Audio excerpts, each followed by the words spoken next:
Welcome to Football Today, January 22nd, 2025. I'm your host, Bobby Skinner, here with my co-hosts, Justin Penik and producer Connor, along for the ride on the ones and twos and the A's and the G's and the Z's. Justin, we're talking about some coaches getting hired, some coordinators being hired, and possibly some coaches to be hired. How are you?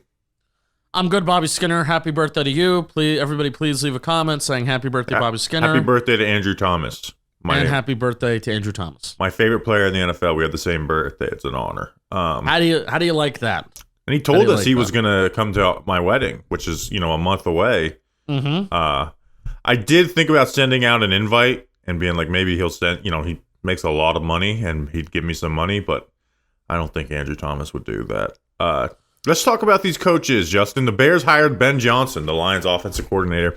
Felt like this is where this was going.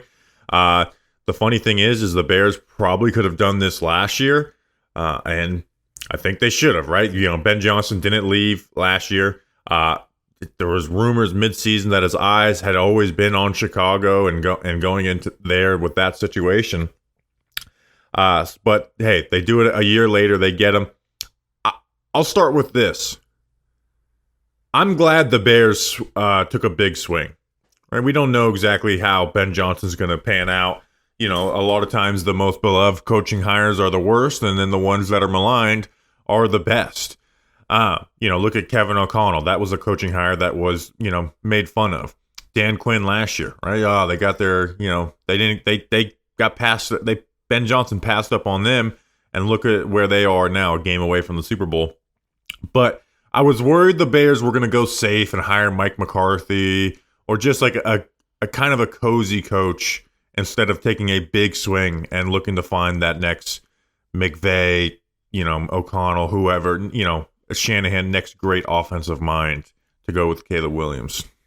Do you think Caleb played an impact on that? Because I don't know if you saw when he went on the St. Brown podcast. I mean, he basically said anything but, I want Ben Johnson as the head coach. I mean, I'm pretty sure he even talked about him specifically before he was hired. So do you think they took that under advisement at all? I mean, maybe I would. This is the right thing to do, I think, kind of regardless.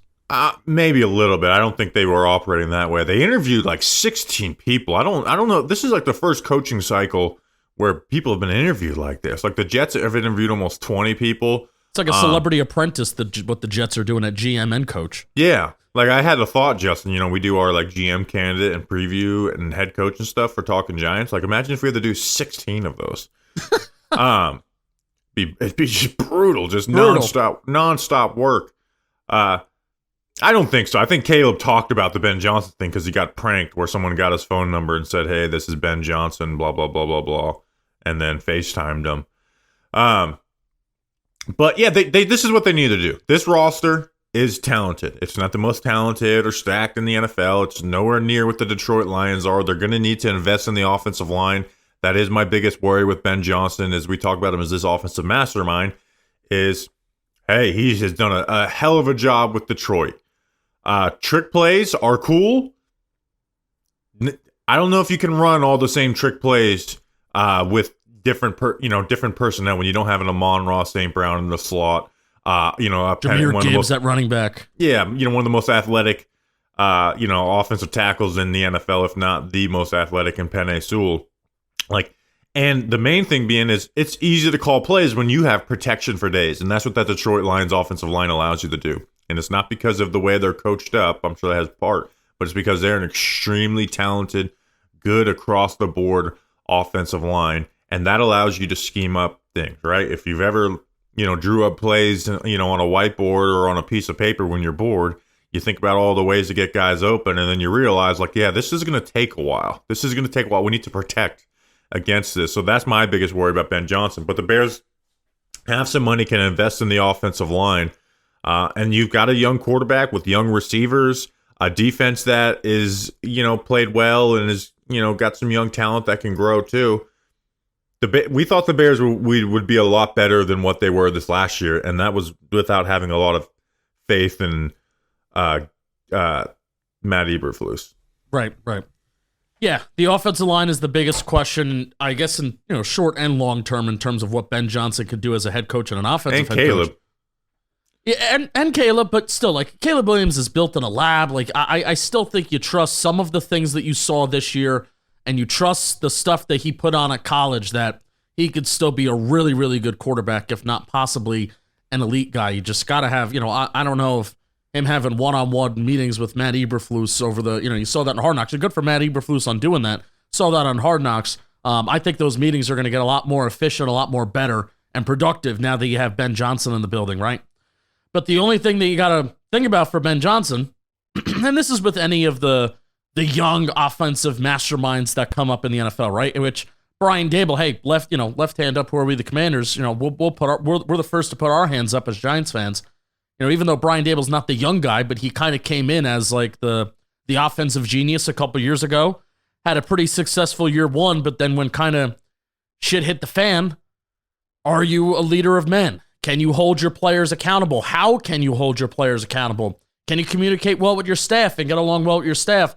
All these kind of things are, may come up for Ben Johnson, especially if you deal with adversity. If you win right away, then it's like, oh, well, everybody's great. Morale is great when you're winning, but you're going to face some sort of adversity. How, as a coach and as a man, are you going to deal with that? And as somebody it's been reported a little bit that Ben Johnson was a little bit of, I'm going to shut my door as the offense coordinator and just, like Bobby said, be this mad scientist and design these plays. That was reported a little bit with Ben Johnson. That door has to be wide open as a head coach for anybody to come in. So that's probably the bigger question that I have about Ben Johnson, rather than, rising above whatever the offensive line may or may not be in 2025. And that's a Bears locker room that needs that as well, too. So, like you said, there's a lot more, predicting head coaches and GM's success without, past examples. It is hard to do. But that's where I'm happy with the Chicago Bears. Because I actually didn't think it was crazy to keep Ryan Poles, even though most Bears fans would probably disagree. But I think that's a talented team. You have Caleb Williams, and you take a big swing. I was very worried they were going to bring in Mike McCarthy. And hell, I even like Pete Carroll, right? I think Pete Carroll's a great coach, but he's old now. He's in his 70s. He'd be the oldest coach in the NFL. Was the oldest coach in the NFL too, I think, outside of Bill. So happy with what the Bears did. But I actually think the biggest question mark is Caleb, because Caleb did some really nice things as a rookie. There was a lot of bad. Like, there was a lot of inaccuracy. You're gonna have to figure out a way to, not get rid of the hero ball, but to figure out when to play the hero ball, because that was an issue. You can talk about all the sacks he avoided, but a lot of that was him, making four guys miss, and that's special stuff. But he's got to get better at some of that quick game stuff, which I thought he did pretty damn well at USC. I think it just didn't make the highlights. So getting the most out of Caleb Williams and figuring out a way to get him more accurate, especially down the field, because no matter what excuse you want to make for Caleb Williams, the deep accuracy was a serious worry. And if that's not fixed, Ben Johnson could call all the plays and get all the guys open, and it's not going to matter. Right. So we don't know for sure, but we kind of know for sure that the Jets are hiring the other Lions coordinator and Aaron Glenn. One more thing on Johnson, though. Like, it would be one final thing, and we'll talk about this when it's confirmed, but it would be a home run if they get Dennis Allen as defense coordinator. I mean, that's the first, check mark, big home run for Ben Johnson to have defense kind of handled. Now, you'd still need to be a head coach and handle a defense, but they might get Darren Rizzi as a special teams coach too. Which, again, that's awesome. That would be a home run staff for a home run head coach that guys have been talking about for the last couple of years. Yeah, absolutely. Dennis Allen, I think, is a damn good defensive coach who did a really good job in New Orleans until it got away from him this past year. But I think he's done a pretty damn good job, and I think he's going to have similar talent level. Like Dennis Allen with Jalen Johnson, sign me up. I think he'll get the most out of a guy like Tyreek Stevens, and he's done a good job with corners who may get beat every once in a while, but have good ball skills like Tyreek does. Yep. Let's talk about Aaron Glenn to the Jets. So this seems like a done deal, even though it's not fully a done deal. I don't love Aaron Glenn as a head coaching candidate. I I don't watch Lions defenses and be like, man, this guy gives you a real deal advantage. And I worry about trying to replicate Dan Campbell, right? Because there's only one Dan Campbell, and the way he's able to get his guys going and keep them engaged and working their asses off and buying in, it's hard to replicate that. But I will say, for a Jets team that has a lot of defensive talent and the offensive talent isn't terrible, I kind of do like this hire, right? Because they need accountability on that team, right? They're a very, very immature team. And defensively, they have a lot of talent. They can be a top 10 defense next year. Hell, they were a top 5 defense for a couple of years and were this year until they fired Robert Saleh and then everything fell apart. This is a team that needs accountability, and it's a very different mindset from Robert Saleh defensively, but has a lot of talent. It kind of reminds me a bit of, the Commanders hiring Dan Quinn last year, where you're going to bring that fourth down edge.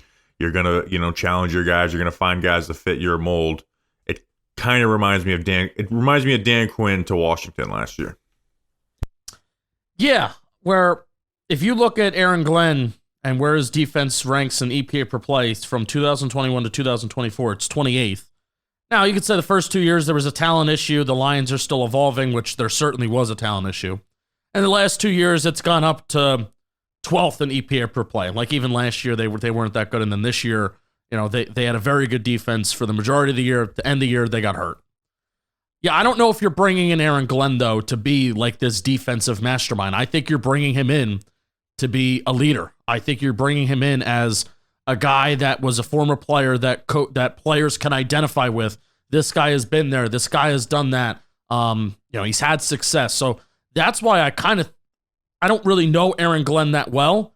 And in terms of like his overall track record, like you can't be like, man, he's led these top 3 defenses for the last 3 years, and then that's why he gets this job. No, I think he gets this job because he's a dude that's going to be a leader, and I think that's exactly what the Jets need. Like Saleh was the good defensive mind, where maybe you thought that he was going to be a leader, but he certainly was not. Where you're hoping that Aaron Glenn can do that. Yeah, and I just think that's what the Jets need right now. But here's the thing: with all that, I have not liked Aaron Glenn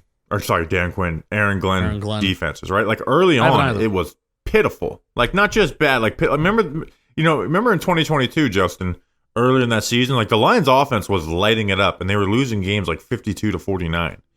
And I know they got injured, this season, but there was no adjustments made. Like they got injured, and you were still calling plays like you had all your starting corners out there. Where it's like, man, maybe change your defense a bit. Like play a little more safe, especially with the offense you had, right? If you had this offense that you didn't trust, then yeah, you got to go out there being aggressive and look to make plays. But man, just could have tried to keep things in front of them, and it just seemed like Aaron Glenn was just kind of like, nope, we're gonna play man, we're gonna blitz, and we're not gonna make it too exotic either. We're just gonna come after you, play after play after play, yep. Which is nice when you have Aiden Hutchinson healthy, and more importantly, I think those corners healthy. But it just bit them in the ass. So there's been some really bad Aaron Glenn defenses. They've been really good at times, right? They stopped the run. So that's where we'll see. As much as there is things I like about this hire, I don't view Aaron Glenn as like, oh man, look at this defensive mastermind they're bringing in. Right. But like I said, I think you're bringing him in to be a leader. But there's certainly a lot of data that suggests heading into this year, like we talked on the Lions TPP, like Aaron Glenn, like I know your identity is like blitzing and we want to bring pressure. We want to dictate the game on our own terms. We're going to play man coverage on the back end, but there was plenty of numbers that showed that the Lions, when they rushed 4, were like a top pass defense in the NFL, above average pass defense in the NFL when they only blitzed 4, and they were still able to get decent pressure numbers because you have Aiden Hutchinson and some other talented guys there too. So, we'll see. But with this Jets roster, though, Bobby, like, how do you not salivate, especially as a defensive coach? How do you not salivate with the idea and the possibility of working with these guys? Now, there's some work that the Jets roster need to do. They need to make a decision on DJ Reed. He's up for a contract extension. What do you do with him? I would continue to pair him with Sauce Gardner, and then you have one of the best 1-2 punches in the NFL at cornerback. I think it's the best.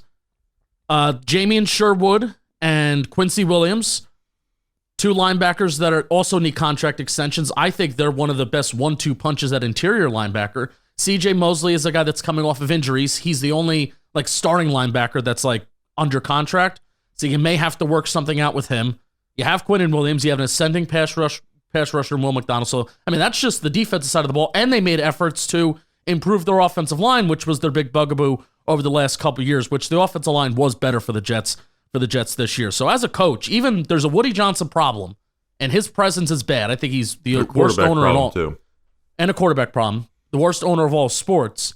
But part of why I think this is a really attractive job, Bobby, what are the expectations for this Jets team? They need to kind of start over, but you also don't need to fully start over with the roster that they have, right? No, they've got talent. They've got all pro level players. You know, you have Sauce Gardner, Quinnen Williams, Garrett Wilson on the offensive side. Breece Hall didn't have the year that he wanted, but we know this type of player that he can be. Olu Fashanu, I'm really excited for his year too.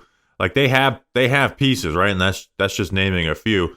But what will be interesting to see is this defensive mindset is very different than what Robert Saleh did, right? So now you're probably going to see Sauce Gardner follow guys and play a lot more man coverage. I know he had a down year for his expectations, still better than almost every corner in the NFL. The penalties were a little out of hand this year, but it's going to be different for the Jets. It's going to be a little bit of a culture shock. But if there's any team that fucking needs a culture shock, it's the Jets.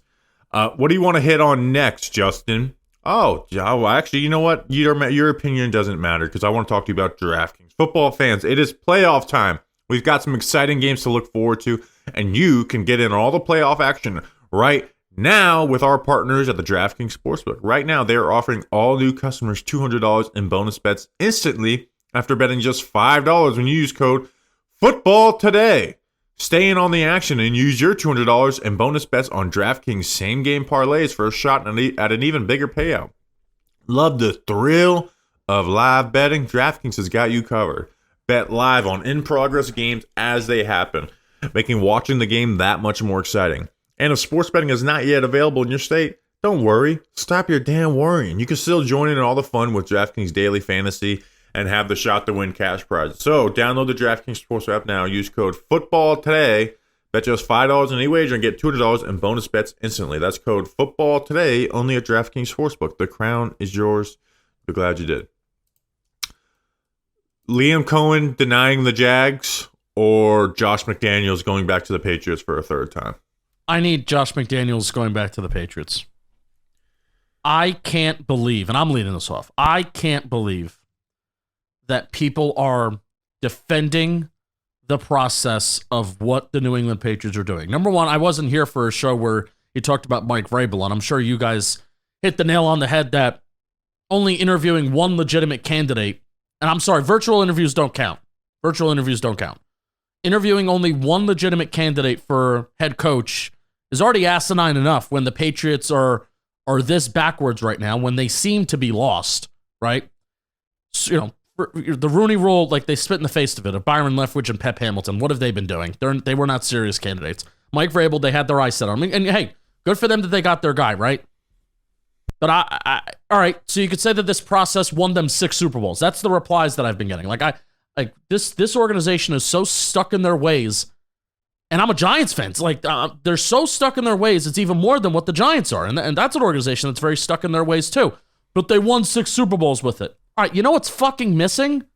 Bill Belichick and Tom Brady, the greatest coach and the greatest quarterback of all time. That's what's missing here. I agree with you. I think terrible process. Their process is ridiculous, right?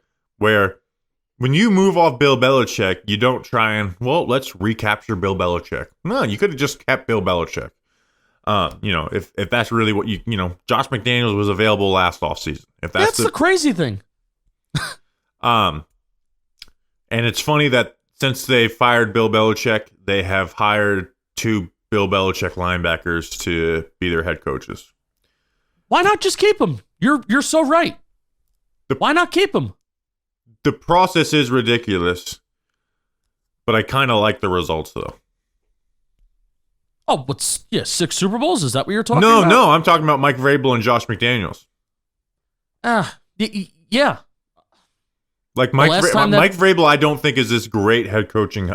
It's the whole, it's the, you take a step back, or a toothpick makes everyone look better. Like, it's just anytime you take a year off, your reputation rises. It's just like an NFL. I know he was with the Browns, but took a year off, your reputation rises. So Mike Vrabel last year wasn't even hired for a head coaching job. This year he's the top candidate, or a top 2 candidate between him and Ben Johnson. But I do like Mike Vrabel. I think he's going to bring a lot there. I think he's going to be like, what they wanted Gerard Mayo to be. And Josh McDaniels, as much as I hate him as a head coaching candidate, right? The idea that the Raiders you know what? This guy's been, a horrible leader of men and bad head coach, and literally spurned the Colts, and unbelievable move. And everything ended horribly in Denver, and we haven't seen Patriots coaches, Bill Belichick disciples, pan out. He has been a good offensive coordinator. And you get him with Drake May, right? I actually think it can work. So yeah, I agree that the process and all that is bullshit. It's so fucking dumb. For like Robert Kraft is smelling himself too much, and just like, well, you know what? Let's just try and recapture glory days. You should not do that, right? I said this about it before, where it seems like the college who was dominant and then fell off, and then they go and hire, the guy who was the defensive coordinator for one of those teams, or, the star, linebacker, offensive lineman. Like, well, we got to get someone that's from the program to fix us and bring us back to those glory days. But I do like the results of them getting Mike Vrabel and Josh McDaniel to be the head coach and offensive coordinator for that team. Yeah, the only time that Mac Jones looked like a capable NFL quarterback was his rookie year, and that was when Josh McDaniels was his offensive coordinator. You talk about that all the time. Yeah, and listen, if they didn't have Drake May, I would be shitting on this, because I don't think Josh McDaniels is the guy who takes a bad or average quarterback and is going to make it easy and look better. You got to be dialed in and really on the same page on a lot of things. But I think Drake May is that type of quarterback, and that's why it'll work. Yeah. So I think earlier it's like, all right, well, Justin, do you hate Mike Vrabel? It's like, no, that's not necessarily the case. I just hate the way that the Patriots went about hiring Mike Vrabel. I didn't think there was this big rush. There's only been 2 coaches that have been hired this cycle so far, and the Patriots hired Mike Vrabel at this point a week and a half ago. So I really don't think there was this huge rush. But my also problem with the Patriots is that they're a horrible team. Like, this is not a good team. And you just mentioned that Josh McDaniel, like Drake May, is going to need to be locked in with who? Pop Douglas is the best guy that he's throwing that's throwing the ball. They didn't get what they. I'm pretty sure Elliot Wolf went on record saying that we didn't get what we thought that we were going to get out of Jalen Polk and some of the other young receivers. That's the issue, keeping Elliot Wolf. They should have fired Elliot Wolf and got a real GM. That's my worry with the Patriots, because they have not done a good job of bringing in talent through the draft. Obviously, there's some hits in there like Christian Gonzalez, and you can blame Bill for all that. But Elliot Wolf's draft last year was, you have to wait to judge draft classes, but that was one that's in the moment. Like, ew, what are we? Caden Wallace, Jalen Polk this early. I like Javon Baker, but there's also, there's character questions with him. And I just didn't like their draft in the moment. That's my worry. But here's the thing: is they do have the most cap space in the NFL, 120 million or 110 million or whatever. Like, if there's one team that I think should go pay big money to T. Higgins, it's the Patriots, right? And then maybe you get a Emeka Egbuka, in the early second or whatever wide receiver in the second round to bring in those. The offensive line is what they really need to get. I think they'll probably be the team that drafts Will Campbell in the first round. Trey Smith. Maybe they go spend money on Trey Smith, right? Make the, fix the Joe Thuney mistake. So if there's one team that I'm like, hey, go pay a wide receiver and an offensive lineman, top of the market, it is the New England Patriots. So I don't think it's too far away from being turned around. I think that defense can be better than what it was last year under Gerard Mayo as well. Wouldn't you love to see Abdul Carter? I would. I really would. And this goes against some of my philosophies. You got to protect Drake May. At this point, I mean, again, I'm asking this question because I don't know. At this point, is there a tackle that's worthy of taking over Abdul Carter? For the Patriots, maybe Will Campbell from LSU. Okay. And we'll talk about that as the months go on. Yeah, we'll talk about that as the months go on. Justin, this next conversation, we're not going to add much more than what everyone's saying, but it's because it's so fucking obvious. Liam Cohen is staying with the Bucs. He's turned down the Jags to be their head coach after interviewing with them a couple times, and the Jags thought that they were going to get him. He turns them down to stay in Tampa Bay.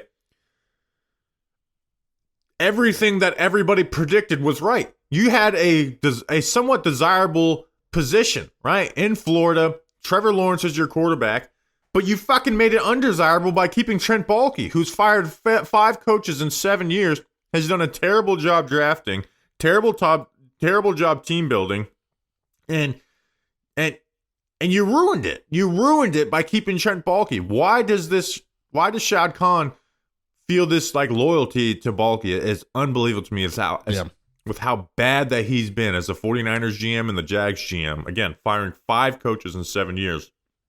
It's shocking to me that they didn't fire Baalke. And Schefter gave an update. Jacksonville was in the midst of conducting second in-person head coach interviews this week with Liam Cohen, who's now out, as well as former Raiders defense coordinator Patrick Graham and Jets head coach Robert Saleh. So I think they're out too. So who's in? Wait, they're out?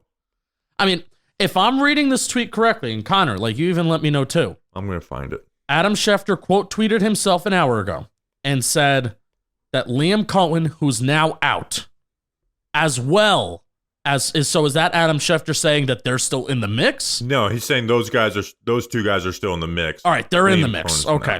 Okay. That's how you interpret it too, Connor? Yeah, I get it as that Liam Cohen is out, but Graham and Saleh are both in, and they are doing in-person interviews. All right. Yeah, that's not interpretation. That's just what it's saying. All right. So I guess, it's either going to be our guy, Patrick Graham, which I love Patrick Graham. I don't want that to be his first head coaching job. Yeah.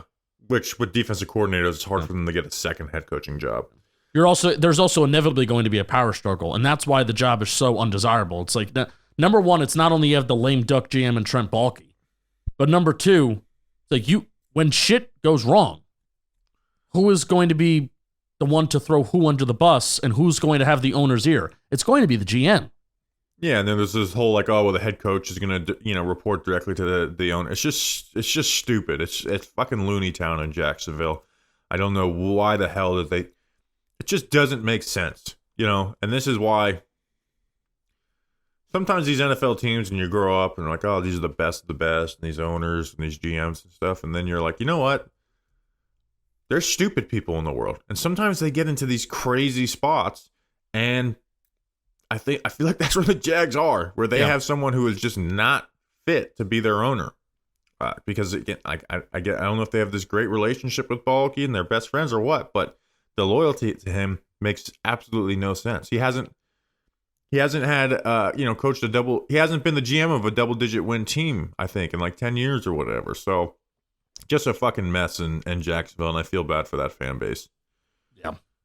I mean, even if I'm Robert Saleh could go somewhere, be a good defensive coordinator for a year or two, and I think now, once again, he's somewhat of a hot candidate. Like, oh, can we make him a Dan Quinn or even like Mike McCarthy, except on the defense side of the ball? It takes like a year or two off from being a head coach, go somewhere, dominate, and kill it being a defense coordinator. But I think if you take this job and it fails, then you're almost never going to be a head coach ever again. So wouldn't you rather do that even if you're Robert Saleh?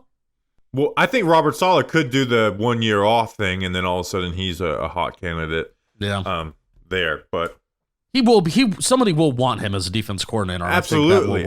Oh yeah, like I think San Francisco would hire him as their defense coordinator. Yeah.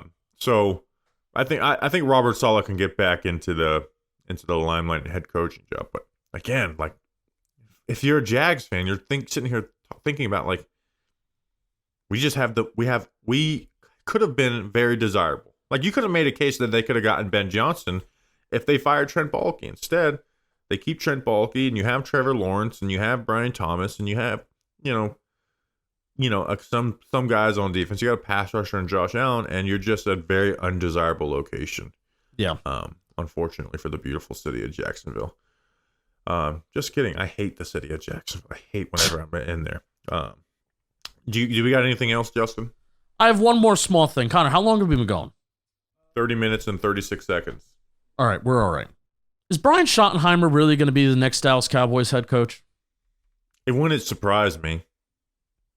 Man, if you want to talk about the last year or so in terms of the Cowboys building their team and trying to improve their team, if you want to describe that as meh, and not even meh, but bad, I mean, wouldn't that be just the cherry on top, man?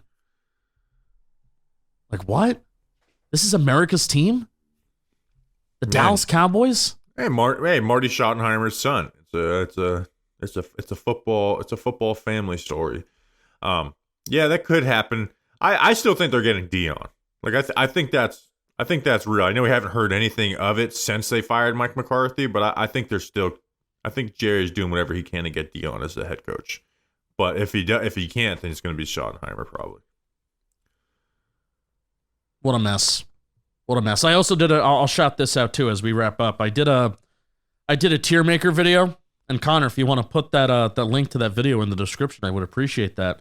I did a tier maker video of like all the head coaching jobs that were available, including the Pats and the Bears. And I put it like in a tier maker of gotta have it, definitely intrigued, but I have some questions first. I put the Saints in their own category because they're in cap hell, and I don't know what their plan is. Intriguing, but your owner is nuts and then wouldn't want to touch. I put the Jaguars and the Cowboys in the wouldn't want to touch category because Bobby, I think that roster is bad. And it has guys that they're paying a lot of money. CeeDee Lamb they're paying a lot of money to, and they're overpaying them because they wait till the 11th hour to extend all these guys. They waited to the 11th hour, probably a year too late to extend Dak Prescott. You possibly could have extended Dak Prescott before guys like Tua and Trevor Lawrence get extended. So instead of paying him money in the 50s, you're paying him money in the 60s, $60 million a year. Micah Parsons, he's going to be looking for a new contract this summer. So what, is he going to be another guy that's going to miss training camp like CeeDee Lamb and then get off to a slow start of the year? That's not what you want out of one of your superstars. DeMarcus Lawrence's contract is up on a defense that they had a very hard time stopping the run. Are they going to want to pay him? What's his contract going to look like at age 32? Osa Odighizuwa, interior. He's like one of the only good interior defensive linemen that they had, but more of a pass rusher. Are they going to buckle up and pay him? What presence do they have at interior linebacker? DeMarvion Overshown, second season-ending injury in the last 3 years for him. They have no other talent at interior linebacker. What's the offensive line going to look like? Zach Martins has a void year coming up. This is a roster that has stars, and they will be decent with those stars, but they are not good. And what are they going to do? They don't want to spend any money. Here's the thing. They went 7-10 with Dak injured. They have Dak Prescott, CeeDee Lamb, Micah Parsons, Trevon Diggs, Deron Bland. Their offensive line is a second-year guy, and Tyler Guyton, Tyler Smith, an All-Pro, Cooper Beebe, who had a good rookie year. Zach Martin probably will stick around, who's an All-Pro. So, even Terrence Steele's, not a bad right tackle. And they draft well. Yeah, they're America's team, and they draft well. But there are just certain decisions, especially when it comes to extending their guys and how they approach free agency, where, the biggest addition that they added last year was Eric Kendricks. Are you kidding me, man? Yeah, but they kind of took a gap year last year with the way they spended. I don't think they're as far as if Bill Belichick took this job, I'd say they're Super Bowl contenders. Yeah, because that's Bill. That's Bill Belichick. You know what I mean? But they have the offensive talent to be a top 5 scoring offense in the NFL. They were number 1 just a year ago, and then defensively, do they have holes? Sure, but they also have fucking Micah Parsons. They have cornerbacks who intercept the football, and you can kind of plug some of those holes fairly quickly if you get a couple draft hits right and some bargain free agents. Still some major questions though, like all those guys, like Lawrence, Zach Martin, Osa Odighizuwa, no interior linebacker talent. Those are some legit questions. Tyler Guyton was on and off injured last year, and they would pull him at times. Is it because of injury? Is it because of performance?